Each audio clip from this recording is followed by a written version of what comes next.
வணக்கம் நண்பர்களே, தமிழக அரசியலில் முக்கிய அப்டேட்டை பார்க்க போகிறோம். திருச்சி கிழக்கு எம்எல்ஏ பதவியை விஜய் ரிசைன் பண்ணியிருக்காராம். 2 தொகுதியில் ஜெயிச்சார்ல, பெரம்பூர், திருச்சி கிழக்கு, 2ல் 1 ரிசைன் பண்ணணும். திருச்சி கிழக்கு ரிசைன் பண்ணியிருக்காராம் விஜய். 2வது டாபிக், 200 யூனிட் இலவச மின்சாரம் அப்படிங்கிற அந்த கோப்பில் கையெழுத்து போட்டார்ல, அது பஞ்சாயத்தை கூட்டியிருக்கு. டிவிக்கே என்ன தேர்தல் வாக்குறுதி கொடுத்தாங்க? தகுதி வாய்ந்த வீடுகளுக்கு ஒவ்வொரு மாதமும் 200 யூனிட் இலவச மின்சாரம் வழங்கப்படும் அப்படின்னு வாக்குறுதி கொடுத்துருந்தாங்க.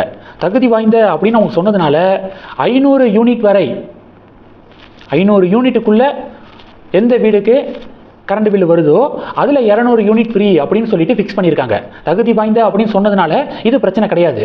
ஆனால் ஒவ்வொரு மாதமும் அப்படின்னு மென்ஷன் பண்ணியிருக்காங்களே, 2 மாதத்துக்கு ஒரு தடவை தான் கரண்ட் பில் கட்டுறோம். அப்போது மாதம் 200 யூனிட்னா 2 மாதம் 400 யூனிட் ஃப்ரீ கொடுக்கணும் அப்படின்னு டிமாண்ட்ஸ் முன்வைக்கப்படுது. சில பேருக்கு என்ன டவுட்னா, அனைத்து வீடுகளுக்கும் 100 யூனிட் இலவச மின்சாரம் அப்படிங்கிறது நடைமுறையில் இருந்துச்சுல, திமுக அதிமுக ஆட்சியிலிருந்து அது நடைமுறையில் இருக்குது. அதை நிப்பாட்டிடுவாங்களா அப்படின்னு சில பேருக்கு டவுட்டு.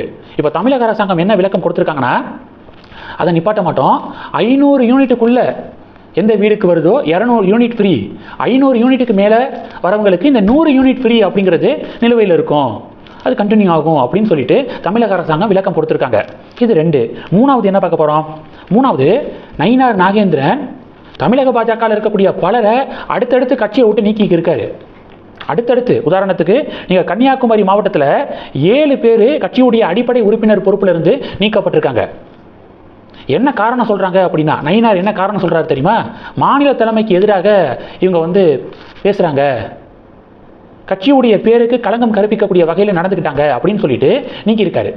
அது ஒன்றும் இல்லை, எலெக்ஷன் ரிசல்ட்டுக்கு பிறகு ஒவ்வொரு பாஜக தொண்டர்களும் கொதிச்சு போயிருக்காங்க. அண்ணாமலை படித்து சொன்னாரே, கேட்டிங்களா?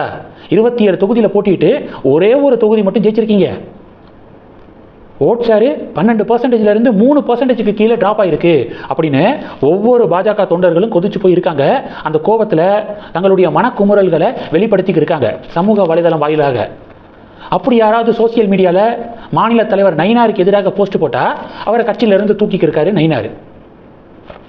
என்ன பாசு அப்படின்னு சொல்லிட்டு இப்போ நயினாருக்கு எதிராக பல கண்டனங்கள் பதிவு செய்யப்படுது. கன்னியாகுமரியில் 7 பேரை தூக்குனாருன்னு சொன்னேன்ல, அதில் 1-2 பேர்லாம் என்ன பதிவு போட்டிருக்காங்க தெரியுமா? 2017 தான் நீங்கள் பிஜேபியில் சேர்ந்தீங்க, அதுக்கு முன்னாடி அதிமுகவில் இருந்தீங்க. ஆனால் நான் 2000 பிஜேபியில் இருக்கேன். நீங்கள் பிஜேபியில் சேர்றதுக்கு 17 வருஷத்துக்கு முன்னாடியிலேருந்து பிஜேபியில் இருக்கேன். என்னைய கட்சியை விட்டு தூக்குறதுக்கு நீங்கள் யார்? நான் பெருமையாக சொல்லுவேன் பாஜக காரன் அப்படின்னு சொல்லிட்டு கன்னியாகுமரி பாஜக சங்கிகள் ஒவ்வொருத்தங்களாக பதிவு போட்டுக்கிருக்காங்க. கட்சியை விட்டு நீக்கப்பட்டவர்கள்லாம் பதிவு போட்டுக்கிருக்காங்க. மாநில தலைவர் அப்படிங்கிறவர் ஒரு விஷயத்தை புரிஞ்சுக்கணும். தொண்டர்கள் பர்ஃபார்மன்ஸை ஒழுங்காக கொடுக்கல அப்படின்னா திட்டம் தான் செய்வாங்க. அதை அக்செப்ட் பண்ணிக்கணும், ஏற்றுக்கிட்டு எப்படி சரி செய்யலாம், கட்சியை எப்படி வளர்க்கலாம் அப்படின்னு சொல்லிட்டு அப்படி யோசிக்கணும், சிந்திக்கணும். அதை விட்டுட்டு இருக்கிற கொஞ்சம் நெஞ்ச பேரையும் கட்சியை விட்டு தூக்குனா என்ன அர்த்தம் அப்படிங்கிறதான் பொலிட்டிக்கல் கமெண்டேட்டர்ஸுடைய ஃபீட்பேக்காக இருக்குது. போதும்பா சாமி, தலைவர்களே, மேலிட தலைவர்களே, நயினாரை தலைவர் பொறுப்பிலிருந்து தயவு செஞ்சு தூக்கிடுங்க, அண்ணாமலையை கொண்டு வந்து உட்கார வைங்க, அப்போ தான் கட்சி உருப்படும் அப்படின்னு பல பாஜக தொண்டர்களும் தங்களுடைய எண்ணங்களை வெளிப்படுத்துகிறாங்க. அடுத்து என்ன பார்க்க போகிறோம் அப்படின்னா, அடுத்து தாவேக்காரங்க ராகுல் காந்தியை பிஎம் ஆக்காமல் ஓய மாட்டோம் அப்படின்னு சொல்லிட்டு இப்போ பதிவு போட்டுக்கிருக்காங்க.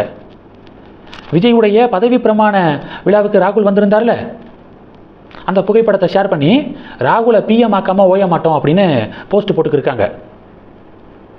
ஒரு புள்ளி விவரம் கிடச்சிச்சு. இந்தியாவில் இருக்கக்கூடிய மொத்த நிலப்பரப்பில் 72% நிலப்பரப்பை பாஜக கூட்டணி கட்சிகள் ஆட்சி செய்கிறாங்களாம். இப்போ பொலிட்டிக்கல் மேப் இப்படி இருக்குது. 78% மக்கள், இந்திய மக்கள் தொகையில் 78% மக்களை பிஜேபி கூட்டணி ஆட்சி செய்கிறாங்களாம். தமிழகத்தை ஜெயிச்சுட்டு தாவேக்காரங்க ராகுலை பிஎம் ஆக்காமல் ஓய மாட்டோம் அப்படின்னு சொல்லிட்டு போஸ்ட் போடுறது காமெடியாக இருக்குது. கேரளாவிலேயே அவங்களால ஒரு சிஎம்ஐ போட முடியலை, சண்டை போட்டுக்கிருக்காங்க. தனி பெரும்பான்மையோடு ஜெயிச்ச பிறகும் சண்டை போட்டுக்கிருக்காங்க. அந்த காங்கிரஸை நீங்கள் பிஎம் ஆக்குவீங்களா? உங்களுக்கே வேடிக்கையா இல்லையா அப்படின்னு பாஜக காரங்க பதிலடி கொடுக்குறாங்க. இந்த செய்திகள் எல்லாத்தையும் பற்றி உங்களுடைய பார்வைகளை மறக்காமல் கமெண்ட் பண்ணுங்கள். தொடர்ந்து கணக்கில் இருங்க, அடுத்தடுத்து நிறையா பதிவுகளை பார்க்க போகிறோம். நன்றி, ஜெய் ஹிந்த்.